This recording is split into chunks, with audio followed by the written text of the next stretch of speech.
नमस्कार दोस्तों, मेरा नाम है निखिल और मैं आपका फ़ोन दर्शन में स्वागत करता हूँ।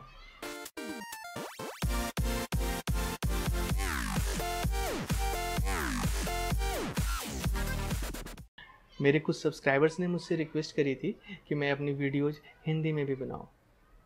तो फिर फ्रेंड्स, मैं आ गया हूँ आपके सामने अपनी वीडियोज़ हिंदी में लेके। फ्रेंड्स, अपने इस एपिसोड में मैं आपसे करूँगा अपने मन की बातें, कुछ ऐसी चीज़ें जो मैंने देखी हैं या कुछ ऐसे सवाल जो मेरे दोस्तों ने या मेरे सब्सक्राइबर्स ने मुझसे पूछा है। तो फ्रेंड्स, आज के एपिसोड में मैं स्टार्ट करना चाहूँगा बैटरी से। दोस्तों, बहुत सारी न्यूज़ आ रही हैं कि बैटरी फट रहे हैं, बैटरीज में प्रॉब्लम्स आ रही हैं, फ़ोन गर्म हो जाते हैं और एक्स्ट्रा। तो दोस्तों, मैं बताना चाहूँगा कि जो बैटरीज होती हैं उनको आप कभी भी डुप्लीकेट बैटरीज़ को बाहर के मार्केट से ना लें। आप जो बैटरीज़ यूज़ कर रहे हैं उन बैटरीज़ को हमेशा आप मेक श्योर करें कि वो बैटरीज़ जेन्युइन हैं और सही जगह से खरीदी गई हैं। इसके अलावा जो चार्जर्स आप ले रहे हैं वो चार्जर्स भी आप जेन्युइन यूज़ करें। किसी लोकल कंपनी का चार्जर का इस्तेमाल ना करें। लोकल कंपनीज़ की जो चार्जर्स होती हैं उन चार्जर्स में जो एम्पियर रेटिंग होती है, ऐसा ज़रूरी नहीं है कि उसी एम्पियर रेटिंग पर वो चार्जर से करंट फ्लो हो। इससे आपकी बैटरी डैमेज हो सकती है, फ़ोन फट सकता है या फिर और भी बहुत सारी समस्याएं आ सकती हैं। इसके अलावा दोस्तों, मैं आपको ये बताना चाहता हूँ कि जब भी आप स्मार्टफ़ोन ख़रीदते हैं तो आप उसमें बैटरी का ध्यान रखें। किसी भी स्मार्टफ़ोन में बैटरी सबसे क्रिटिकल कंपोनेंट होती है और उसकी वजह से ही सबसे ज़्यादा समस्याएं आती हैं। जैसे कि मान लीजिए आपने एक स्मार्टफ़ोन लिया जिसमें बहुत बढ़िया प्रोसेसर है, बहुत बढ़िया रैम है, उसकी स्पीड अच्छी है, पर उसमें मान लीजिए मात्र 2000 मिली एम्पीयर की बैटरी है। तो दोस्तों, क्या होगा कि अगर आप जब स्मार्टफ़ोन का इस्तेमाल करने जाएंगे तो वो स्मार्टफ़ोन की बैटरी बहुत जल्दी ख़त्म हो जाएगी। इससे भी ज़्यादा तकलीफ तब आएगी जब आप उस स्मार्टफ़ोन को लेकर के आप ट्रैवल करने जा रहे हैं। अगर आप ट्रैवल करने जा रहे हैं तो उस समय आपको सबसे ज़्यादा परेशानी उस बैटरी की ही होगी। इनफैक्ट मुझे तो होती है। जब आप ट्रैवल करेंगे तो उस समय जब आप ट्रेन में बैठे होंगे तो उस समय थोड़ी समय में बैटरी ख़त्म हो जाएगी और आपको चार्जिंग को लेकर के बहुत सारी परेशानी होगी। तो दोस्तों, मैं ये रिकमेंड करता हूँ कि अगर आप स्मार्टफ़ोन खरीद रहे हैं तो उसमें आप इस बात को मेक श्योर करें कि जो स्मार्टफ़ोन की बैटरी है वो कम से कम 3000 से 4000 मिली एम्पीयर की बैटरी हो। इसके अलावा दोस्तों, मैंने आजकल बहुत हाइप देखा है कि बहुत सारी कंपनी एडवर्टाइज़ कर रही हैं कि उनका फ़ोन ऑक्टा कोर है या फिर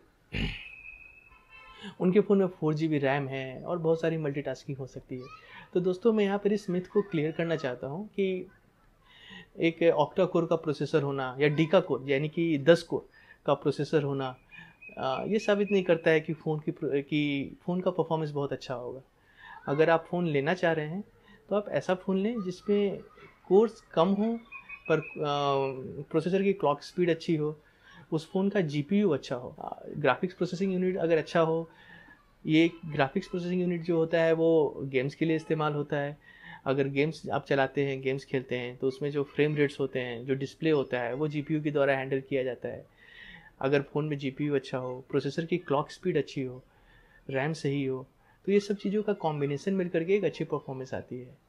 जहाँ तक 8 कोर्स की बात है तो जितने अधिक कोर्स हो लोग ऐसा करते हैं कि उतनी अधिक मल्टीटास्किंग कर सकते हैं। तो दोस्तों, मैं आपको ये बताना चाहता हूँ कि जो ह्यूमन ब्रेन है वो मल्टीटास्किंग के लिए बना नहीं है। अगर आप एक साथ बहुत सारे काम करना चाहेंगे तो पहली बात वो आप कर नहीं सकेंगे, उसमें आपको ज़्यादा तकलीफ होगी। इसके अलावा एक जो फ़ोन होता है उस फ़ोन की स्क्रीन होती है 5 इंच की या फिर 5.5 इंच की। 5 या 5.5 की इंच की स्क्रीन में आप बताइए कि आप कितनी ज़्यादा मल्टीटास्किंग कर सकेंगे। एक तो एंड्रॉयड 7 से अभी से एक तो एंड्रॉयड 7 से आपको मल्टीपल विंडोज़ के फीचर्स आए हैं जिसमें आप एक साथ 2 एप्लीकेशंस रन कर सकते हैं।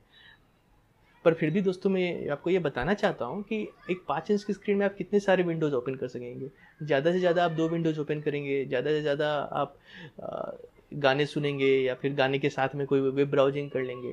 तो फ्रेंड्स, इतने सारे काम के लिए आपको एक ऑक्टा कोर प्रोसेसर की या डीका कोर प्रोसेसर की ज़रूरत नहीं है। आपने आप फ्रेंड्स इस बात पे ध्यान दीजिए कि जहाँ पर ये लोग ऑक्टा कोर प्रोसेसर कंपनीज बेचती हैं या फिर डीका कोर प्रोसेसर बेचती हैं, वहाँ पर उनकी क्लॉक स्पीड भी कम होती है, 1.4 गीगाहर्ट्ज़, 1.6 गीगाहर्ट्ज़। इसकी जगह पर दोस्तों, मैं आपको ये रिकमेंड करूँगा कि अगर आप एक फ़ोन ले रहे हैं, अगर वो क्वाड कोर ही हो पर अगर उसकी स्पीड अगर 2 गीगाहर्ट्ज़ है या 1.8 गीगाहर्ट्ज़ है, तो अगर क्लॉक स्पीड ज़्यादा है तो आपको ज़्यादा अच्छी परफॉर्मेंस मिलेगी। जहाँ तक मल्टीटास्किंग की बात है तो मल्टीटास्किंग इतने अच्छे से एक छोटे से स्क्रीन वाले मोबाइल फ़ोन पे नहीं हो सकती है। आप ज़्यादा से ज़्यादा 2 एप्लीकेशन रन कर सकते हैं, या बैकग्राउंड में सर्विसेज बहुत सारी अगर चल सकती हैं, तो ऐसा होगा कि आपके फ़ोन में लैगिंग थोड़ी कम हो। पर फिर भी 8 कोर्स हमेशा इस्तेमाल में नहीं रहेंगे। वो जो 8 कोर्स हैं उसमें से एट ए टाइम ओनली 2 या 3 कोर होंगे जो कि इस्तेमाल में रहते होंगे, और बाकी के जो कोर्स होते हैं वो स्लीप मोड में चले जाते हैं पावर प्रिजर्व करने के लिए। तो आप ऐसे भी इसका इस्तेमाल नहीं करते हैं। दोस्तों, ये मार्केटिंग गिमिक है, आप इस पर ना जाएं। और जहाँ तक 4 GB रैम की बात है, आजकल के स्मार्टफोन में 4 GB की रैम अगर आपको मिल जाए then that is well and good, पर 4 GB की रैम एक ज़रूरत नहीं है। अगर आप जो आपके जो स्मार्टफोन्स हैं, उस पर जो आप काम कर रहे हैं, अगर आप गेमिंग वगैरह कर रहे हैं, अगर तो आपको हो सकता है कि मैक्सिमम 3 GB की रैम अभी के समय में ज़रूरत पड़े।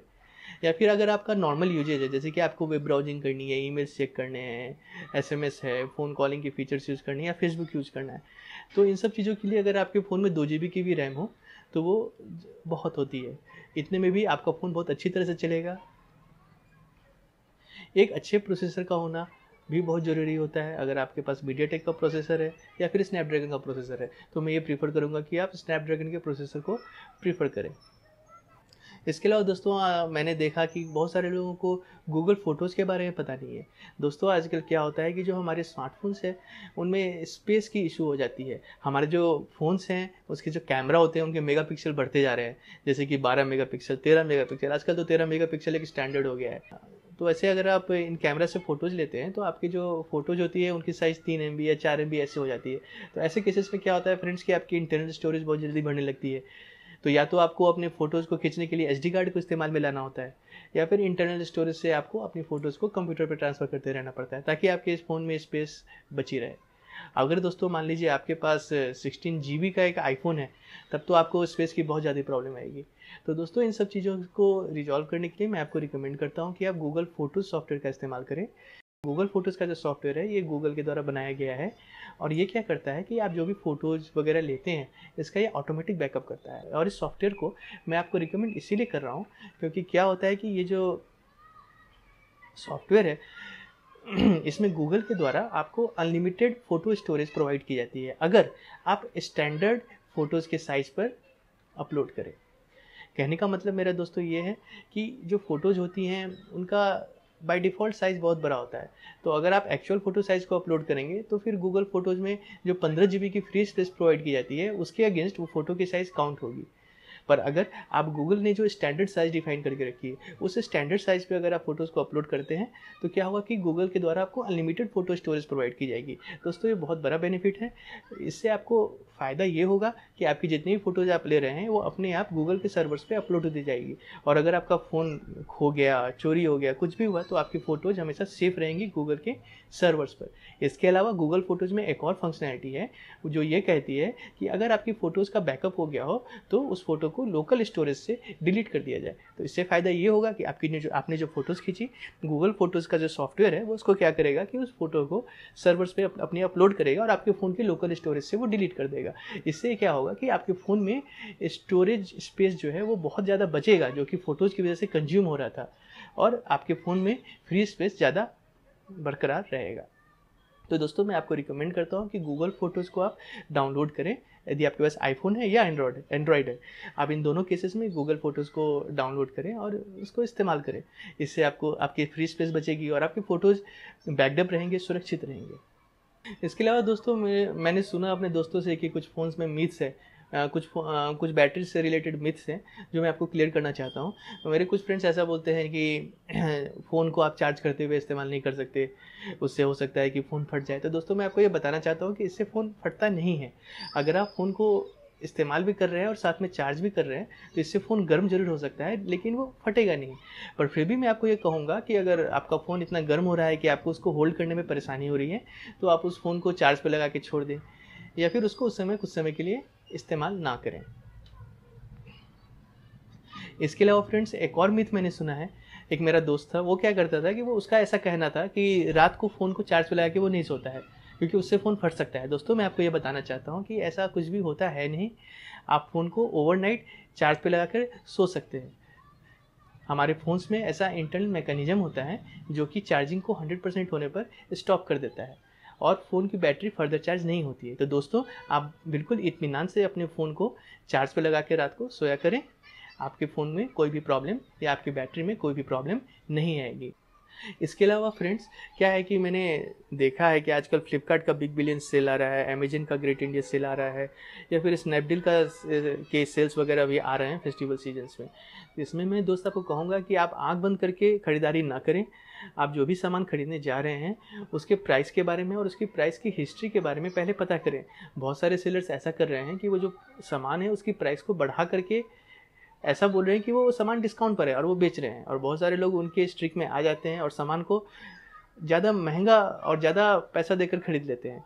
तो फ्रेंड्स ऐसा ना करें, और किसी भी सामान को आप जो खरीदने जा रहे हैं उसको आप इंटरनेट पर थोड़ा उसका रिसर्च करें, उसके एक्चुअल प्राइस के बारे में पता करें, और ये देखें कि सेल के पहले वो सामान किस दाम पर बिक रहा था, और फिर ही उसको खरीदें। चलिए दोस्तों, आज के लिए इतना ही। आप मुझे ज़रूर बताइएगा कि मुझसे बात करके आपको कैसा लगा, मेरी बातें आपको कैसी लगी, और अगर आपको मेरा ये वीडियो अच्छा लगा, मेरी बातें अच्छी लगी, तो आप मुझे थम्स अप दीजिए। मैं हर वीक आपके पास इस तरह आता रहूँगा और आपसे अपनी बातें करता रहूँगा।